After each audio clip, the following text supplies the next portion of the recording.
Well, this whole video is about Michael Jackson.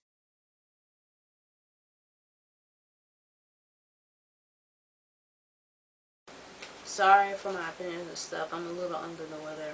This has been a whole year since Michael Jackson died. Michael Joseph Jackson was born on August 29th, 1958. He was the eighth of 10 children to an African-American working-class family in Gary, Indiana. His mother, Catherine Esther Sucrose, a devoted Jehovah's Witness, and his father, Joseph Walter Joe Jackson, a steel mill worker who performed with an R&B band called the Falcons. He had three sisters, Rebe, Latoya, and Janet, and five brothers, Jackie, Tito, Jermaine, Marlon, and Randy. There was also a sixth brother named Brandon who died shortly after birth.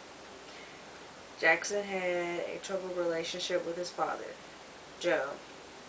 He stated that he was physically and emotionally abused during incessant rehearsals. He admitted that he had often cried from loneliness and he would vomit on the sight of his father, though also credited his father's strict discipline with playing a large role in his success.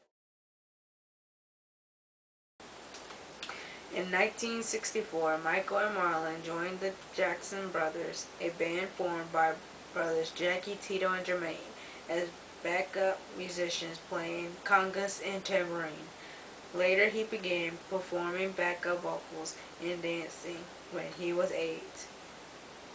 Jackson began sharing the lead vocals with his older brother Jermaine, and the group was changed to the Jackson 5. From 1966 to 1968, the band toured the Midwest and performed at a string of band clubs known as the Chitlin Circuit, where they often opened stripteases and other adult acts. In 1966, they won a major local talent show with renditions of Motown hits and James Brown's I Got You, I Feel Good, led by Michael. In 1967, the Jackson 5 recorded several songs, including Big Boy, for a local record label, Stilton, before singing Motown Records in 1968. In 1973, the group's sales began declining and the band members chafed under Motown's strict refusal to allow them creative control or input. In 1975, the Jackson 5 signed with Epic Records and renamed themselves the Jacksons. Younger brother Randy formally joined the band around this time, while Jermaine left to pursue a solo career. In 1978, he starred as the Scarecrow in the musical The Wiz. In June 1979, Jackson broke his nose during a complex dance routine. His subsequent rhinoplasty was not a complete success. He complained of breathing difficulties that would affect his career. He was referred to Dr. Stephen Huffington, who performed Jackson's second rhinoplasty and subsequent operation. In 1980, Jackson won 3 awards at the American Music Awards for his solo efforts: Favorite Soul R&B Album, Favorite Soul R&B Male Artist, and Favorite Soul R&B Single for Don't Stop Till You Get Enough.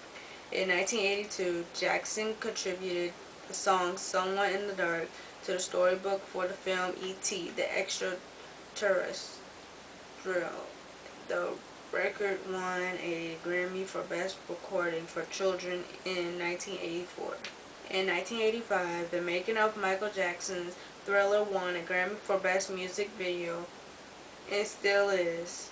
In March 1983, Jackson reunited with his brothers for a legendary live performance, which was taped for a Motown 25 Yesterday, Today, Forever television special.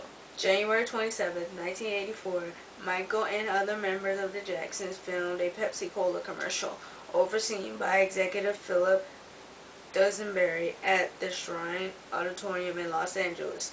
In front of a full house during a stimulated concert, pyrotechnics accidentally set Jackson's hair on fire. He suffered second-degree burns to his scalp. Jackson underwent treatment to hide the scars on his scalp, and he also had his third rhinoplasty shortly thereafter. Jackson never recovered from this injury. Pepsi settled out of court, and Jackson donated his $1.5 million settlement to the Broadman Medical Center in Culver City, California, which now has a Michael Jackson Burn Center in honor of his donation. On May 14, 1984, Jackson was invited to the White House to receive an award from President Ronald Reagan for his support of charities that help people overcome alcohol and drug abuse. In 1986, Jackson was diagnosed with vitiligo and lupus. In 1988, Jackson released his first autobiography, Moonwalk, which took 4 years to complete and sold 200,000 copies. In March 1991, Jackson renewed his contract with Sony for $100 million, a record-breaking deal at the time, displacing Neil Diamond's renewal contract with Columbia Records. In 1992, Jackson founded the Heal the World Foundation. The charity organization brought underprivileged children to Jackson's ranch to enjoy theme park rides that Jackson had built on the property. In January 1993, Jackson made a memorable appearance at the halftime show at Super Bowl 27. The performance began with Jackson catapulting onto the stage as fireworks went off behind him. May 1994, Jackson married the daughter of Elvis Presley, Lisa Marie Presley. They had first met in 1975. In 1995, Jackson merged his ATV music catalog with Sony's music publishing division, creating Sony ATV Music Publishing. In 1997, Jackson released Blood on the Dance Floor, History in the Mix, which contained remixes of hit singles from History and 5 new songs. In June 1999, Jackson was involved in a number of charitable events. On March 2009, Jackson held a press conference at London's O2 Arena and announced a series of comeback concerts titled This Is It. On June 25, 2009, Jackson was found unconscious in bed at his rented mansion at 100 North Curlwood Drive in the Holmby Hills district of Los Angeles. He was pronounced dead at 2:26 p.m. local time. In my words, Michael Jackson was son, father, musician, humanitarian, icon. What he left behind is his family and friends, and also his kids.